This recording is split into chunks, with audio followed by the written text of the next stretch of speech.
Clinical science internal medicine cardiovascular system हम start कर चुके हैं। इसमें हमने जो लेक्चर ऑफ सीरीज स्टार्ट की हुई है आपके पास वो है जी cell membrane physiology. Cell membrane physiology देखें, हमने इंटरनल मेडिसिन को स्टार्ट किया अलॉन्ग दी बेसिक साइंस। तो हमने कार्डियोवास्कुलर सिस्टम के अंदर जो टॉपिक स्टार्ट किया था वो आपके पास सेल मेम्ब्रेन की फिजियोलॉजी थी। और सेल मेम्ब्रेन की फिजियोलॉजी में आप लोगों ने कुछ रूल्स, कुछ पॉइंट्स आप लोगों ने देख लिए थे। और उसके बाद नेक्स्ट हमारे पास जो आज टॉपिक है जिसको हम डिस्कस करने जा रहे हैं वो आपके पास है जी। देखें, जनरल फिजियोलॉजी में ये आपके पास टॉपिक दिया हुआ है। हम पढ़ेंगे एक्शन मेम्ब्रेन पोटेंशियल न्यूरॉन्स के अंदर, स्केलेटल मसल के अंदर, हम पढ़ेंगे एसए नोड, एवी नोड के अंदर, हम पढ़ेंगे आर्टीरियल एंड वेंट्रिकुलर मायोकार्डियम में। ठीक हो गया जी। तो आप लोग हेडिंग दें action membrane potential, generation of action membrane potential. Topic का नाम क्या है जी? जनरेशन ऑफ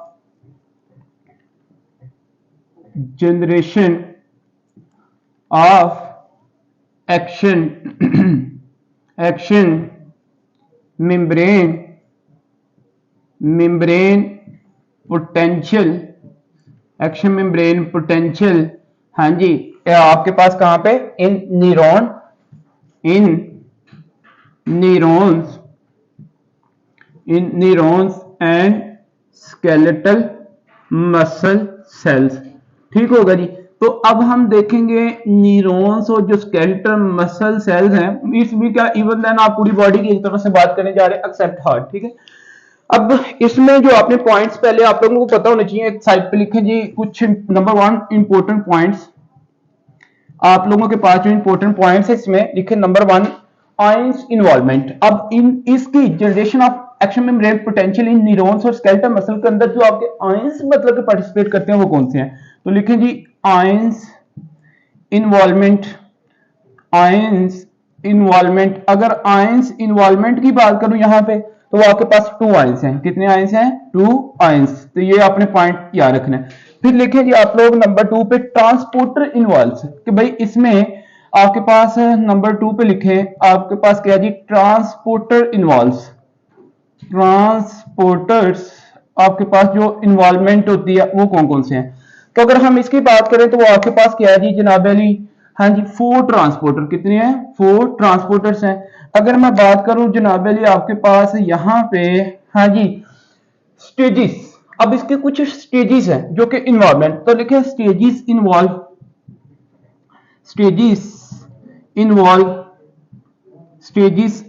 अब इसमें जो स्टेजेस आपके पास इन्वॉल्व है वो कितनी है जी? 6 है।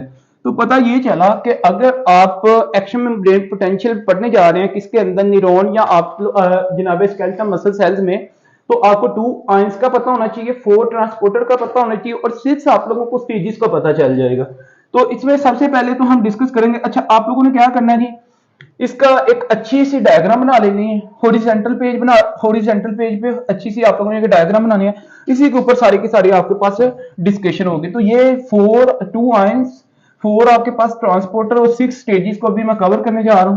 तो यहां पे आप लोगों ने अच्छी सी एक डायग्राम बना ली। अच्छा देखें, फॉर एग्जाम्पल मैं ये कहता हूं जी कि ये आपके पास एक है जी न्यूरोनल या फिर मस्कुलर स्केलेटल मस्कुलर सेल। ठीक है। तो सपोज कर लें कि आपके पास यहां पे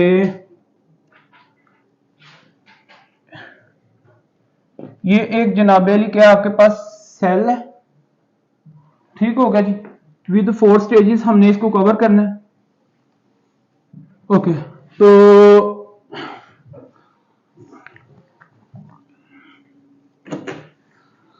अच्छा, इसमें आप लोगों के पास देखें यहां पे मैंने नंबर 1 आपके पास ट्रांसपोर्टर। हाँ जी, ट्रांसपोर्टर कितने थे मुझे आप लोगों ने बताते जाना है। नंबर 1 ट्रांसपोर्टर, फिर उसके बाद ये आपके पास सेल मेम्ब्रेन है, फिर यहां पे एक और आपके पास ट्रांसपोर्टर है, एक आपके पास और ट्रांसपोर्टर। अगर ये डायग्राम आपको समझ आ गई तो इट्स मीन कि सारी की सारी चीजें आपको समझ आ। अच्छा, यहां पे आपके पास जनाबेली, हाँ जी, एक और ट्रांसपोर्टर है, एक आपके पास यहां पे ट्रांसपोर्टर है, और फिर एक आपके पास यहां पे आके जनाबेली क्या है, एक ट्रांसपोर्टर बनता है, क्योंकि कुछ यूं आपके पास सिनेरियो उसका बनता है, ठीक है। कुछ उससे आयन अंदर की तरफ आते हैं, कुछ आयन उससे आपके पास जाते हैं जी बाहर की तरफ, ठीक हो गया। तो ये कुछ सिनेरियो ऐसे आपके पास होगा। तो ये फोर्थ आप लोगों को पॉइंट्स पता होने चाहिए। अब इनके नाम्स क्या है वो तो हम साइड बाय साइड देखेंगे। देखिए सबसे पहले यहाँ पे, हाँ जी, 6 स्टेजेस। नीचे आप लोग लिख लें जी यहाँ पे स्टेजेस। आप लोग यहाँ पे बात करने जा रहे हैं जी स्टेजेस की। अब होता कुछ यूं है ना, अगर मैं बात करूं कि जनाब अली आपके पास, हाँ जी रिकॉल करें यस्टरडे लेक्चर को, मैंने आप लोगों को ये बात बताई थी कि आपके पास आर्टरियाज की, आपके पास वेंट्रिकल्स की, आपके पास जनाब न्यूरॉन्स की, स्केलेटल मसल सेल्स की, आपके पास जो रेस्टिंग मेम्ब्रेन पोटेंशियल है वो कितना है, -90 मिली वोल्ट। जबरदस्त। तो लिखिए जी यहाँ पे अगर स्टेज 1 की बात करें तो आपके पास -19 मिली वोल्ट होगा ना। अब -19 मिली वोल्ट बेसिकली आपके पास क्या चीज है इसकी, हाँ जी रेस्टिंग मेम्ब्रेन पोटेंशियल आरएमपी। और आरएमपी यहाँ पे बेसिकली आपके पास क्या है जी, स्टेज 1। ये इसकी स्टेज आपके पास क्या है जी, 1। अच्छा, अब उसके बाद, अब आरएमपी के बाद, ये जो आपके पास आरएमपी है, आरएमपी के बाद जनाबली आपके पास इस सेल का, अगर आपने इसमें एक्शन मेम्ब्रेन पोटेंशियल क्रिएट करना है तो इसके अंदर कुछ थ्रेशहोल्ड भी तो होगा ना जिसको हमें क्रॉस करना होगा। तो मैंने एक बात कही थी कि जिस भी सेल का बॉडी के अंदर आरएमपी -19 है, 90 मिली वोल्ट है, तो भाई उसकी जो थ्रेशहोल्ड होगा टीएच आपके पास जो उसका होगा वो क्या होगा, -75 मिली वोल्ट। तो भाई -75 मिली वोल्ट की बात की थी ना, हाँ जी अगर आप लोगों को याद हो तो -75 मिली वोल्ट इसकी बेसिकली क्या है, टी लिख लें प्लीज, टी एच पी, क्या T H P, threshold potential, ऐसे है ना। अब थ्रेश होल्ड पोटेंशियल बेसिकली इसका क्या जी, स्टेज, हाँ जी 2, स्टेज इसकी क्या है जी 2। तो ये भी आपको पॉइंट क्लियर हो गया। अब फिर जब अब ये -75 मिली वोल्ट से ये बात आपके पास जनाबे, हाँ जी पॉजिटिविटी की तरफ तो जानी है, क्योंकि आप एक्शन मेम्ब्रेन पोटेंशियल क्रिएट करने जा रहे हैं, जनरेशन क्रिएट करने जा रहे हैं। तो पहले आपके पास अगर आपने प्लस की तरफ लेके जाना है तो कोई जीरो वाला पॉइंट भी तो आएगा ना, हाँ जी तो जीरो वाला भी आएगा। तो लिखें जनाबे 0 मिली वोल्ट पहले आएगा, 0 मिली वोल्ट पहले आएगा। अच्छा, अब कौन सा आयन किस किस पे काम करता है, ट्रांसपोर्टर कौन सा आयन अंदर आता है, कौन सा बाहर जाता है, किस किस स्टेज पे, वो हम बाद में देख लेंगे। अच्छा, तो अब यहां पे लिखे जी आपके पास जनाबेली, ये इसमें आपके पास क्या है, डीपोलराइजेशन। भाई मैं ये कह सकता हूं कि इस लेवल पे आके डीपोलराइजेशन हो रही है, हाँ जी मैं ये कह सकता हूं ना कि डीपोलराइजेशन यहां पे आपके पास एक तरह से क्या हो जाएगी, स्टार्ट हो जाएगी। तो डीपोलराइजेशन बेसिकली आपके पास क्या है कि भाई यहाँ पे स्टेज, हाँ जी कौन सी है, स्टेज 3। तो ये आपके पास जनाबेली स्टेज 3 आ गई। फिर अब माइनस जो आपके पास 0 मिली वोल्ट है, 0 मिली वोल्ट से फिर आपके पास जनाबेली, हाँ जी इसके अंदर जो आपके पास जनाबेली, हाँ जी प्लस में 33 मिली वोल्ट, 32 मिली वोल्ट, ये आपके पास एक स्टेज आएगी। और ये एक ऐसी स्टेज है, इसका नाम है आपके पास, इसको कहा जाता है आपके पास reversible of depolarization, reversible of, हाँ जी डीपोलराइजेशन। अभी ये सारी चीजें आपको क्लियर हो जाएंगी जब आयन की बात करेंगे, फिर मैंने इन स्टेजेस को फिर रिकॉल करना है। अच्छा, जब जब प्लस आपके पास जनाबेली 32 मिली वोल्ट आएगा किसी ना किसी आयन की, यहाँ पे क्या होगी, इनफ्लक्स होगी, किस आयन की होगी अभी बात करेंगे। अच्छा, फिर इस 32 से जनाबेली आपके पास एक और स्टेज आएगी इसके बाद जिसकी हम बात करेंगे, हाँ जी यहां से जैसे आपके पास डीपोलराइजेशन होगी, यहाँ पे आके रिवर्स होनी है, रिवर्स आपके पास डीपोलराइजेशन होगी। तो रिवर्स जब जाएगी तो मतलब आपके पास क्या बात किसकी तरफ जा रही है, माइनस, फिर आपके पास 90 मिली वोल्ट की तरफ बात जाएगी।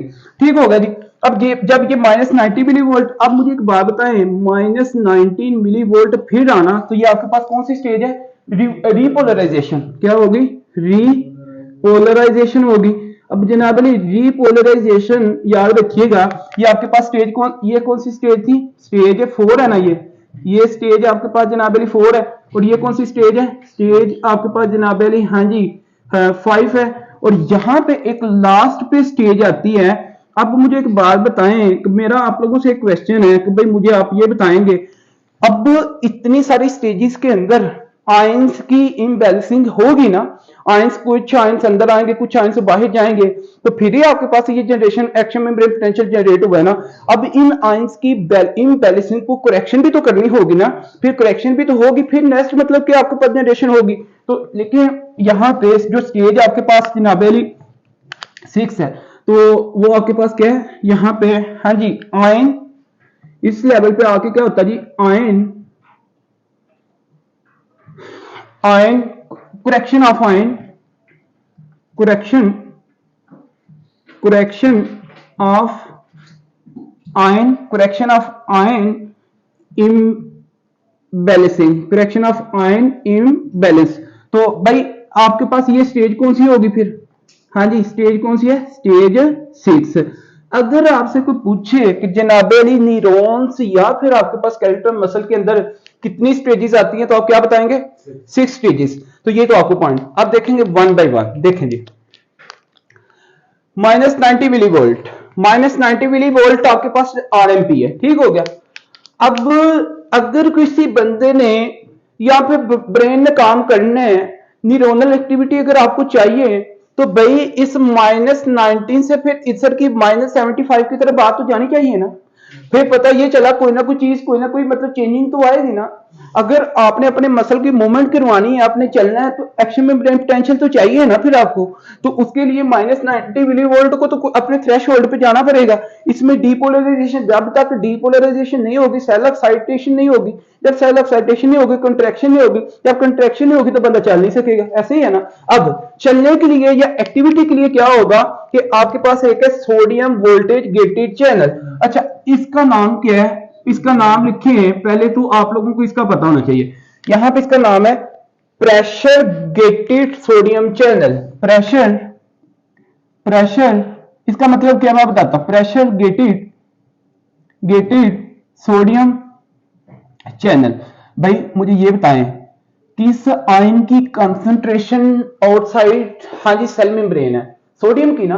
हाँ जी सोडियम आपके पास क्या है, एक्स्ट्रा सेलुलर बहुत ज्यादा है, एक्स्ट्रा सेलुलर इसकी कंसंट्रेशन ज्यादा है। तो अब सोडियम का फिर एक तरह से इसके प्रेशर पड़ेगा ना। तो यहाँ पे जनाबे जब सोडियम एक्स्ट्रा सेलुलर स्पेसिस में जब सोडियम ज्यादा है, तो यहाँ पे फिर आपके पास जो सोडियम है इसका, हाँ जी इस गेटेड चैनल से क्या होगा आपके पास है, हाँ जी इनफ्लक्स होगा ना। मुझे ये बताएं इसका सोडियम का क्या हुआ जी, यहाँ पे इनफ्लक्स, तो आपके पास सोडियम इनफ्लक्स। तो ये आपको पॉइंट क्लियर हो गया।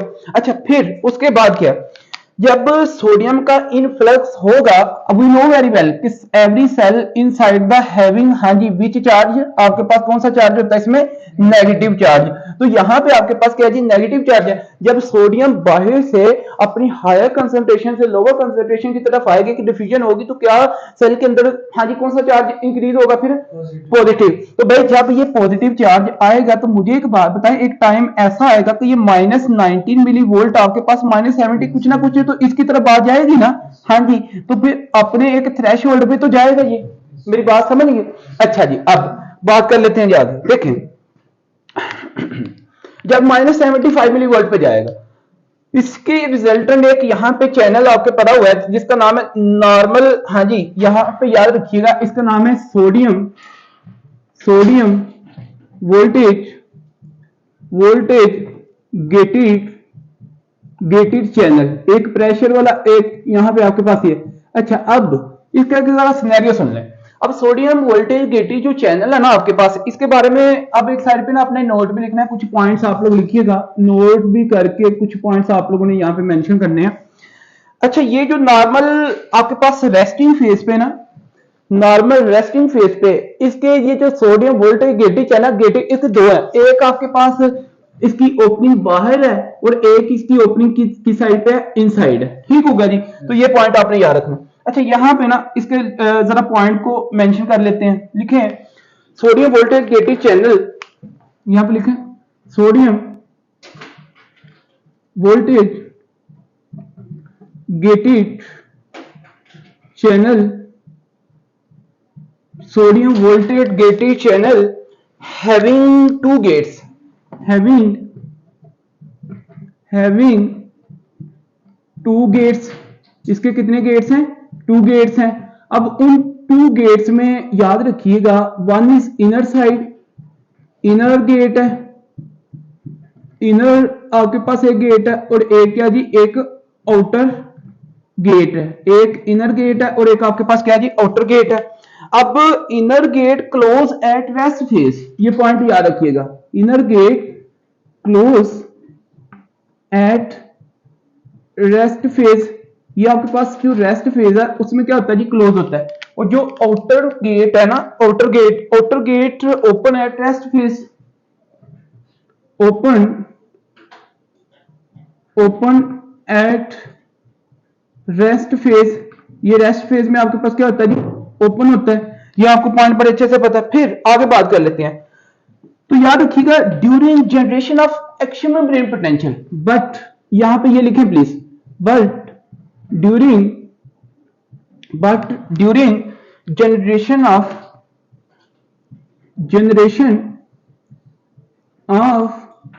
एक्शन मेम्ब्रेन पोटेंशियल, जब एक्शन मेम्ब्रेन पोटेंशियल आपके पास जनाबली जनरेट होता है तो उसके दौरान क्या सीन बनता है? उसके दौरान आपके पास जनाबली जो इनर गेट है और आउटर गेट, यहां पे सिनेरियो सुन लीजिएगा कि भाई inner gate will open, inner gate will open, ये आपके पास क्या होगा जी, ओपन, और आउटर गेट विल क्लोज, तो ये आपको कोई पॉइंट समझ आया यहां पे? हाँ जी बताए ना, ये पॉइंट आपको समझ आया कि भाई जब 2 गेट्स हैं, एक इनर गेट एक आउटर गेट, ये आपके पास कौन सा जी, आउटर गेट, इसका आउटर गेट है, और ये आपके इसमें क्या है, इनर गेट है।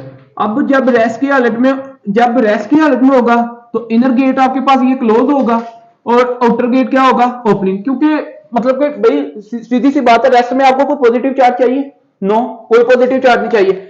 अब होता कुछ यूं है ना कि आपके पास कि जनाबे अली यहां से आपके पास ये जो सोडियम वोल्टेज गेटेड चैनल है, यहां से आउटसाइड से आपके पास यहाँ पे सोडियम है, यहाँ पे आपका सोडियम का क्या होता है जी, यहाँ पे इनफ्लक्स, सोडियम का आपके पास क्या होता है, ड्यू टू एनी स्टिमुलस किसी भी फेज में, अगर वो इंपल्स की फेज में आ सकता है, अगर न्यूरॉन्स है, एक न्यूरॉन दूसरी न्यूरॉन को इंपल्स की फॉर्म में आ सकता है, वो किसी एंजाइटी की फॉर्म में आ सकता है, वो किसी मूवमेंट की फॉर्म में आ सकता है, इंपल्स स्टिमुलस किसी भी फॉर्म में आ सकता है, ऐसे है ना। तो भाई याद रखिएगा, जब आपको इसको स्टिमुलस मिलेगा, हाँ जी, जब यहाँ पे इसको एक कोई स्टिमुलस मिलेगा तो मुझे एक बात बताएं, ये जो ओपन होगा ना फिर, हाँ जी, आउटर गेट आपके पास क्या होगा, ओपन होगा, और यहाँ पे सोडियम की क्या होगी, इनफ्लक्स, हाँ जी, सोडियम क्या होगा, इनफ्लक्स। जब सोडियम का इनफ्लक्स होगा तो मुझे आपने ये बताना है, सोडियम के इनफ्लक्स से हाँ पॉजिटिविटी पहले भी इंक्रीज हुई, लेकिन जब ये मजीद आपके पास कुछ स्टिमुलस मिला, उसमें जब पॉजिटिविटी इंक्रीज होगी तो मुझे एक बात बताएं कि जनाब अली आपके पास डीपोलराइजेशन होगी ना, हाँ जी, तो ये आपके पास यहां से ये इसकी वजह से इधर तो आपके पास 0 मिली वोल्ट आपके पास इस पे आएगा ना अपने मतलब के, हाँ जी, माइनस है प्लस 32 मिली वोल्ट पे, तो जब यहां पे आ गया, यहां पे आके इसके अंदर क्या हो जाती है, देखें इसमें आरएमपी थी, इसमें क्या था, थ्रेशोल्ड पोटेंशियल, फिर क्या हुई, डीपोलराइजेशन, और फिर आपके पास इस लेवल पे आपके एक टाइम ऐसा आएगा कि जब मैक्सिमम आपके मतलब सेल के अंदर डीपोलराइजेशन मैक्सिमम पॉजिटिविटी होगी तो फिर ये रिवर्स की तरफ भाग जाएगी, किसकी तरफ, रिवर्स की तरफ। अब इसके रिजल्टेंट क्या होता है यहां पे लिखें। अब आपके पास है जी, अच्छा इसकी ना सोडियम वोल्टेज गेटेड चैनल की एक और खासियत है, ये खासियत ये है इसकी कि ये जो कंडक्शन के अंदर भी इसका रोल प्ले होता है, also play role in the conduction of the action membrane potential, तो ये भी इसका एक पॉइंट लिख लेते हैं। एंड आल्सो अब बल्कि नंबर 2 पॉइंट इसकी खासियत लिख लें, नंबर 2 पॉइंट इसके लिए एक तो ये पॉइंट आपने मेंशन किया ना सोडियम वोल्टेज गेटेड चैनल का, कि भाई इसके पास कितने आपके पास गेट्स हैं, 2 गेट्स हैं, तो इसके अर्थ ये कि sodium voltage gated channel, sodium voltage gated जनाबेली चैनल, हाँ जी, sodium voltage gated channels also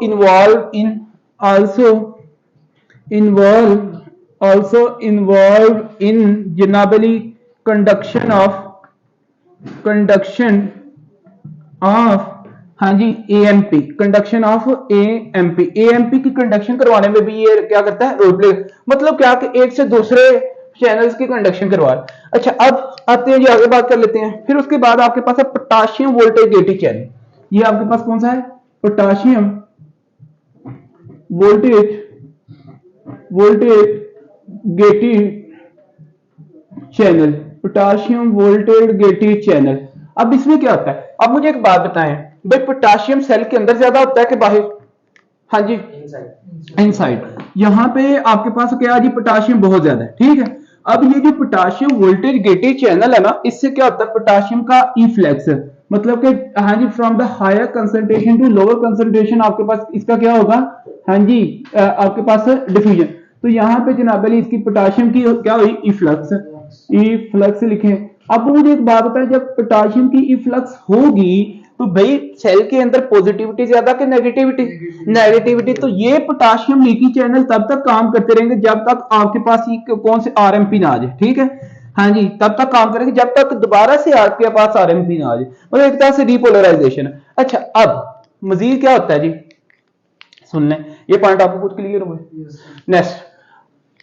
next आपके पास है एक, आप लोगों ने पंप पढ़ा था, उसका नाम था सोडियम पोटाशियम एटीपीएस पंप।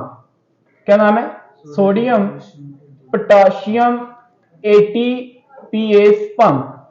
तो देखेंगे आपने बॉडी में 3 पोटाशियम पंप्स की बात की है, ठीक है। कैल्शियम है, हाइड्रोजन है, सोडियम पोटाशियम एटीपीएस पंप। अच्छा, इस पंप के मुताबिक, इसके मुताबिक क्या था, कंसंट्रेशन ग्रेडियंट के अगेंस्ट 3 सोडियम आपके पास जनाब अली, हाँ जी, किधर से 3 सोडियम आपके पास अंदर से बाहर जाते थे। हाँ जी, 3 सोडियम आपके पास क्या करते थे जनाब अली, इसके मुताबिक, हाँ जी, 3 सोडियम, हाँ जी, इसके मुताबिक आपके बाहर जाते थे ना। और फिर हाँ जी, पोटाशियम, कितने पोटाशियम अंदर आते थे, 2 पोटाशियम आपके पास, हाँ जी, इनफ्लक्स। भाई 2 पोटाशियम का इनफ्लक्स है, 3 सोडियम का क्या है, इफ्लक्स है। तो ये कंसंट्रेशन ग्रेडियंट के खिलाफ नहीं है काम किया, हाँ बताएं ना। तो यहाँ पे क्या यूज होगी, एटीपी। तो याद रखिएगा ये आप लोगों को।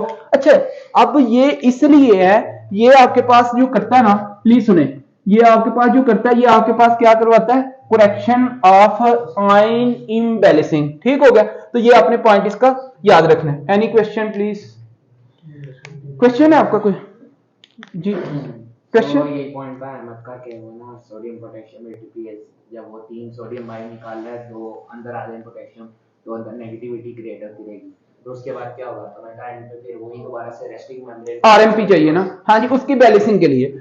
अच्छा जी, तो ये आप लोगों को पॉइंट यहाँ पे इसका क्लियर हो गया। देखें एनी क्वेश्चन, देखें यार, पहले आपने स्टेजेस की बात कर ली है, पहले आपने स्टेजेस की बात कर ली। 2 आयंस, सोडियम और पोटेशियम, 2 आयंस की आपने बात की है, 2 आयंस, 3 आपने पंप्स की बात कर ली है, 4 पंप्स की आपने 4 ट्रांसपोर्टर की बात कर ली, 6 स्टेजेस की बात कर ली। और ये जो एक्शन मेम्ब्रेन पोटेंशियल है, ये किसमें है बताएं ना, ये न्यूरॉन्स का है। ये आपके पास बॉडी के जितने भी स्केलेटन मसल पूरी बॉडी के अंदर ये सारा सिनेरियो चल रहा होता है। सर ये correction of ion imbalance, sir ये जो है सोडियम पोटेशियम एटीपीएस पंप की वजह से सर ये वैल्यू जाती है आरएमपी तक, आरएमपी के बाद जो है सर नेक्स्ट के लिए, हाँ, अगर तो बंदा रुक गया है, अगर तो आरएमपी पे आना उसने, ठीक है, अगर तो नेक्स्ट उसने काम नहीं करना, इट्स ओके, इट्स ओके। मतलब कि वो बंदा अगर थोड़ी बहुत उसकी है तो वो बंदा थ्रेशोल्ड पे रहेगा, अगर फिर भी उसने आगे मजीद चलना है तो फिर आगे फिर स्टार्ट हो जाएगा यही सिनेरियो आपको, ठीक है। लेकिन हमें आरएमपी तो चाहिए ना, करेक्शन तो हमें चाहिए हम। अच्छा, एक होता है, देखें अब यहां से लेकर यहां तक का जो फासला होगा ना, इसको कहते हैं रिफ्रैक्टिव पीरियड। कौन सा पीरियड कहते हैं, रिफ्रैक्टिव पीरियड। जब तक वो ड्यूरेशन जिसके अंदर एक्शन मेम्ब्रेन पोटेंशियल आपका चलता रहता है ना, मतलब उसकी बैलेंसिंग नहीं होती, वो पीरियड आपके पास क्या है, रिफ्रैक्टिव पीरियड। और रिफ्रैक्टिव पीरियड इंशाल्लाह हम एंड पे इसकी टाइप्स लिख लेंगे, ठीक है, डोंट वरी। तो इसका ये जो आपके पास मतलब ये जो ये किसके लिए हम करते हैं, फॉर रिफ्रैक्टरी पीरियड, क्या ख्याल है, फॉर रिफ्रैक्टिव पीरियड। और रिफ्रैक्टिव आपके पास पीरियड वो पीरियड है जिसमें आपके पास जनाब अली क्या है कि मतलब एक तरह से जी, duration of action membrane potential, ये आपके पास क्या है, ड्यूरेशन ऑफ एएमपी। ये सिंपल मैंने आपको वैसे बता दिया, ठीक होगा, ये आपको पॉइंट, इसको ठीक करने के लिए आपके पास ये है। सो जी, सेल पहले से ही नेगेटिव है, -90 मिलीवोल्ट का ओके सिनेरियो है ओके सेल के अंदर। तो हमें फिर सोडियम पोटेशियम एटीपीएस की जरूरत क्यों है सर? ऐसा ना डिपोलराइजेशन पे चले जाए -90 से।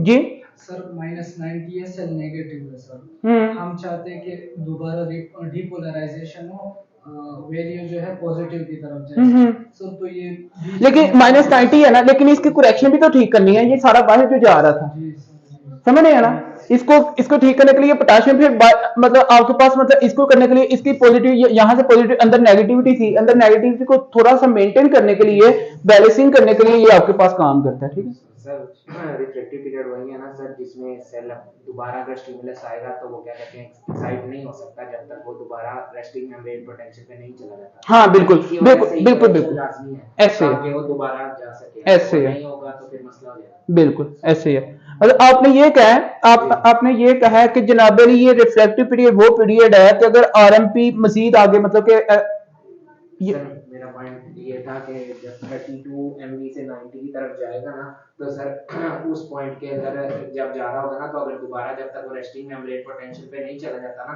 तब तक अगर कोई स्टिमुलस आएगा तो वो दोबारा एक्ट नहीं कर सकता उसके ऊपर, क्योंकि वो ऑलरेडी एक्साइटेड पीरियड में है। हाँ उसको पहले जैसे अगर हम मसल को देखते हैं अगर वो कॉन्ट्रैक्ट होता है तो उसके बाद you उसको can रिलैक्स take होना है। mic I think so, this is important point for all you have। जी सर, मेरा पॉइंट ये था कि मैं कह रहा था कि जैसे अब ये करेक्शन ऑफ आयन इम्बैलेंस है तो वहाँ पे जो रिफ्रैक्टरी पीरियड है तो इस पीरियड का मेरा ये मतलब था कि अगर दोबारा कोई स्टिमुलस आता है तो इस टाइम ये सेल को या स्केलेटल मसल के सेल को या न्यूरॉन को दोबारा एक्साइट नहीं कर सकता जब तक वो दोबारा अपने रेस्टिंग मेम्ब्रेन पे ना चला जाए, ताकि वो दोबारा एबिलिटी हासिल कर ले कि एक्साइट होने के लिए। सेम ऐसे ही सर जैसे हम मसल को देख लेते हैं, मसल में जब तक वो कॉन्ट्रैक्ट होता है उसके बाद उसको रिलैक्स करना होता है, उधर भी रिफ्रैक्टरी पीरियड आता है, जब तक वो नहीं अचीव होता तो उसके बाद दोबारा कॉन्ट्रैक्शन नहीं आती। मेरा ये पॉइंट था सर। ओके तो इसी का आंसर भी आपने खुद ही मतलब एक तरह से कर दिया, ठीक हो गया जी। तो यही इसका मतलब कि एक तरह से पॉइंट है, ठीक होगा जी। बाकी जो लोग सुन रहे हैं, जो रिकॉर्डिंग सुनेंगे, उनका अगर कोई क्वेश्चन हुआ तो वो भी कर सकते हैं। अब लिखें जी कुछ इंपॉर्टेंट पॉइंट्स लिखें जी। आप लोग स्टेज 1 पे आपकी आरएमपी थी, अच्छा ये स्टेजेस आपने याद रखनी है। स्टेज 1 पे क्या आरएमपी थी, स्टेज 2 पे क्या जी टीएचआरपी है, तो स्टेज 3 पे क्या डिपोलराइजेशन, किसकी वजह से रिवर्स डिपोलराइजेशन है, स्टेज 5 पे रिपोलर। अच्छा अब लिखें जी एमसीक्यू, जरा एमसीक्यूज लिखें। ये आपको क्लियर हो गया? इसकी फोटो ले लें और ग्रुप में शेयर कर दें।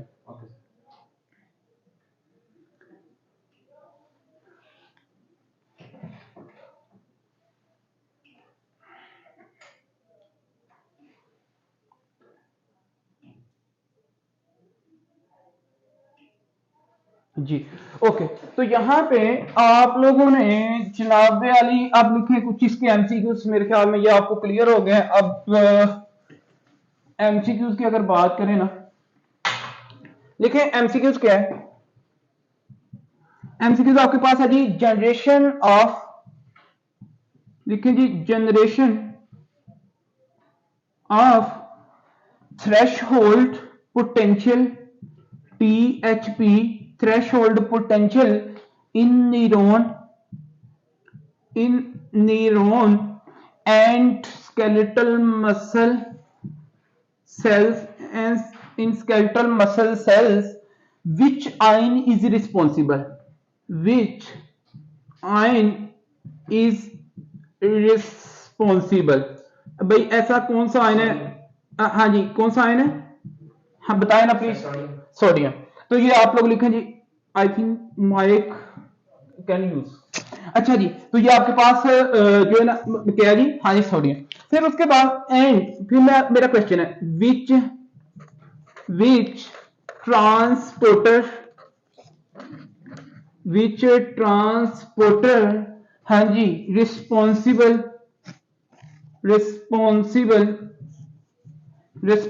कौन सा ट्रांसपोर्टर रिस्पॉन्सिबल है जिसके लिए? Sir pressure graded pressure grade and इसकी थ्रेशोल्ड जनरेशन ऑफ जी सोडियम तो वोल्टेज। ये हाँ जी सोडियम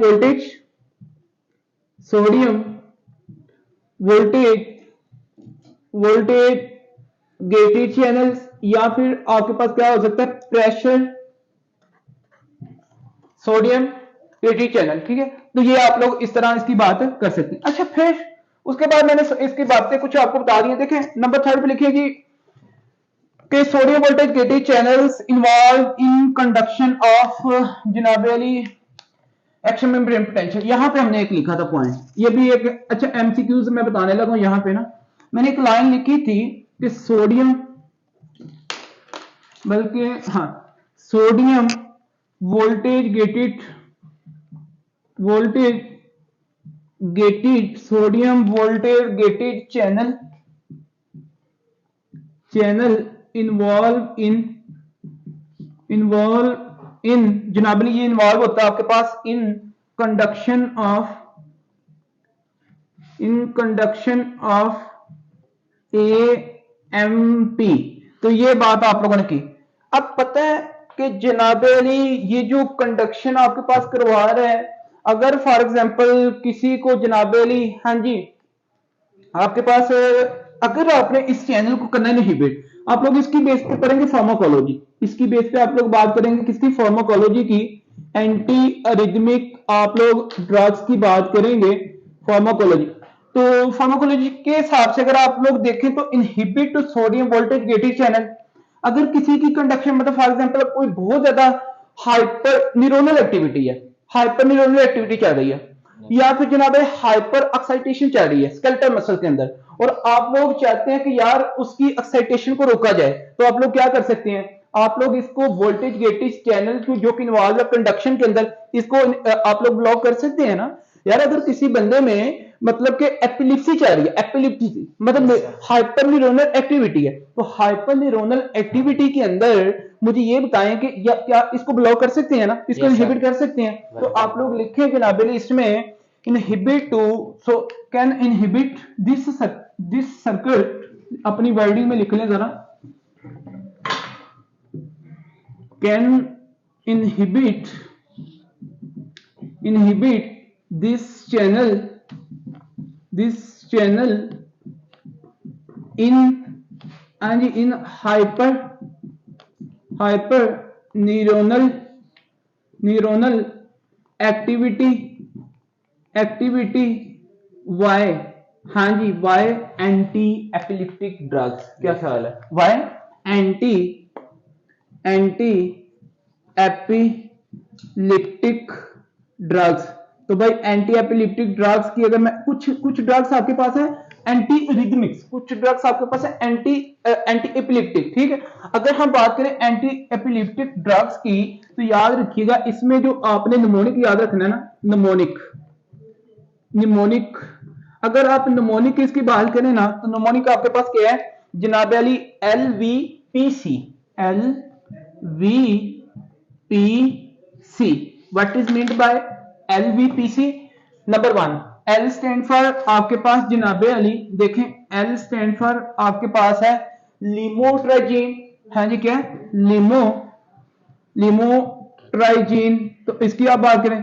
फिर आपके पास है V स्टैंड फॉर वल्प्रोइक एसिड, हाँ जी, क्या वल्प्रोएट भी इसे कहते हैं, तो वल्प्रोइक एसिड, इसके साथ स्पेलिंग देख लीजिएगा, ठीक है। अच्छा, फिर P स्टैंड फॉर आपके क्या है, फेनिटायोन, हाँ जी, क्या फेनिटायोन, ये आप लोग। फिर C स्टैंड फॉर आपके पास क्या है जी, कार्बामेजापिन, तो लिखिए कार्बामेजापिन। तो ये 4 ड्रग्स देखें यार, यहां से एमसीक्यू क्लियर होता है कि नहीं होता। एंटी एपिलिप्टिक अगर ड्रग्स की बात की जाए तो आपने क्या याद रखना है, LVPC, ठीक होगा। किसके ऊपर काम करती है, हाँ जी, voltage gated channel involve in the conduction of the action membrane potential. ये क्या काम करता है, एक्साइटेशन, मतलब कि एक मसल दूसरी मसल एक न्यूरॉन से दूसरे न्यूरॉन में हेल्प करता है, ठीक होगा जी। Any question please. इसी तरह सेम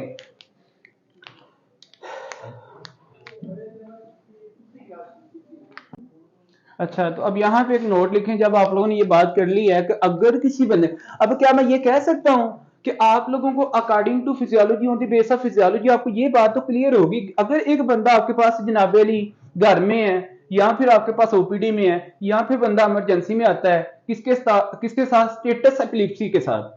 स्टेटस एपिलिप्सी मतलब क्या कि आपके पास जनरलाइज एपिलिप्सी के साथ। अब एपिलिप्सी का मतलब ये हुआ कि यार इसकी बॉडी में, इसके ब्रेन के अंदर कोई ऐसी, बॉडी ब्रेन के अंदर क्या चल रही है, hyper neuronal activity. Hyper neuronal activity का मतलब क्या है कि आपके पास ये जो सोडियम वोल्टेज गेटी चैनल्स हैं ये आपके ज्यादा मोर फंक्शनल है। जब मोर फंक्शनल है तो यहाँ पे सोडियम का इन्फ्लक्स क्या है ज्यादा। अगर आप उस पेशेंट को ट्रीट करना चाहते हैं तो आप लोग किसको ब्लॉक करेंगे, voltage gated channel involve in the conduction of the ANP जो इसकी एक्सट्रीम पोटेंशियल में। तो इसके लिए क्या यूज करेंगे आप, LVPC मतलब क्या, लिमोट्राइजीन मतलब क्या, वोल्प्रोइक एसिड मतलब क्या, फिनोटायोन, फिर मतलब क्या, कार्बामेज़ापिन। ठीक होगा जी। तो ये आपने पॉइंट याद रखना है। पता है ये जो एपिलेप्सी वाले पेशेंट्स होते हैं इनको एंटी डिप्रेशन एंटी कन्वल्सेंट भी दिए जाते हैं। इस बात का अंदाजा है ना आप लोगों को, तो ये भी पॉइंट याद रखिए। अब लिखिए एक नोट छोटा सा नोट। अच्छा नोट में ये लिखेंगे कि sodium channel blocker can use as a, लिखें सोडियम चैनल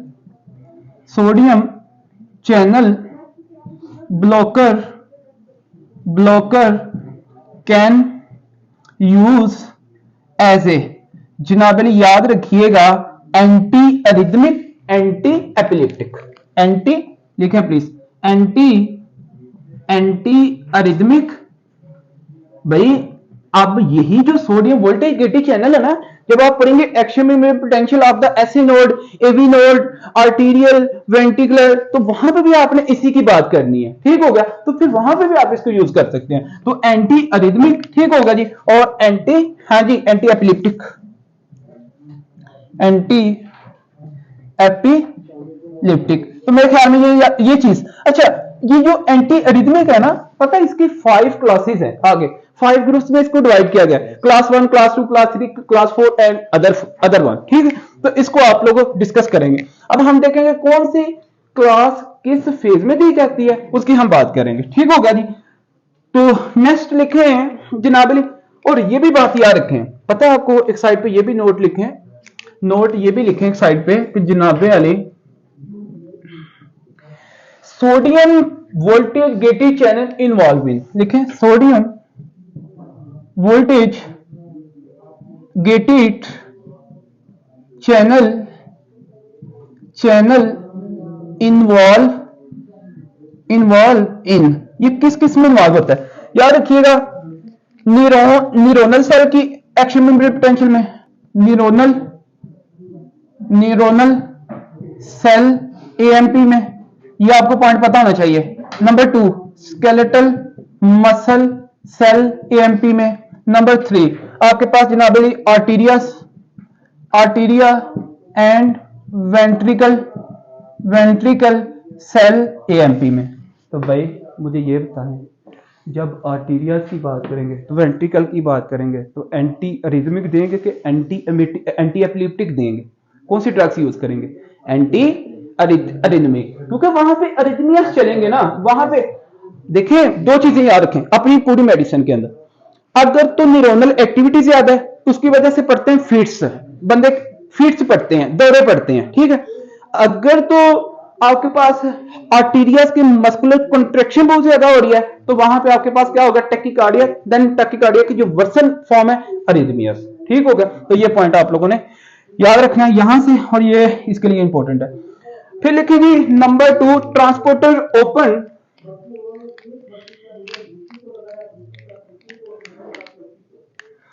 देखिए नंबर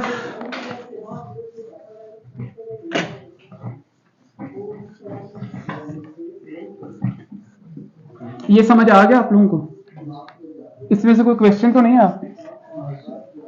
ओके, तो लिखिए नंबर 2 पॉइंट इसमें इसी के अंदर लिखना है, ये जो सोडियम के आपके पास मतलब के पॉइंट्स हैं। नंबर 2 लिखे ट्रांसपोर्टर ओपन वाई, ट्रांसपोर्टर, ये एमसीक्यू आता है जी, transporter open why, transporter open why change in, हाँ जी change in sodium voltage gated channel, हाँ जी transporter open wire change in sodium voltage gated channel. तो आपके पास कौन सा हाँ जी जनाब अली ट्रांसपोर्टर ओपन होगा अगर इसमें कमी पेशी होती है तो तो इसमें लिखे हैं पोटाशियम, हाँ potassium voltage gated channel, potassium voltage gated channel, तो ये आपने पढ़े। और लीड टू, जब potassium voltage gated channel open होता है तो इसकी वजह से क्या होता है, लीड टू पोटाशियम इफ्लक्स। हाँ जी, क्या होगा, पोटाशियम इफ्लक्स। ये डॉक्टर समझ आई है ना बात ये कि नेक्स्ट लिखे जी एक और यार, एक और एमसीक्यू लिखे जल्दी से। एमसीक्यू क्या है जी, एमसीक्यू ये है कि रीपोलराइजेशन इन ऑल सेल्स, लिखे रीपोलराइजेशन इन ऑल सेल, जितने भी सेल्स हैं, ऑल सेल ड्यू टू हाँ जी, due to potassium ion and याद रखिएगा and potassium voltage gated channels, due to potassium ion and potassium voltage gated channel. क्या ये बात मैंने ठीक लिखी है?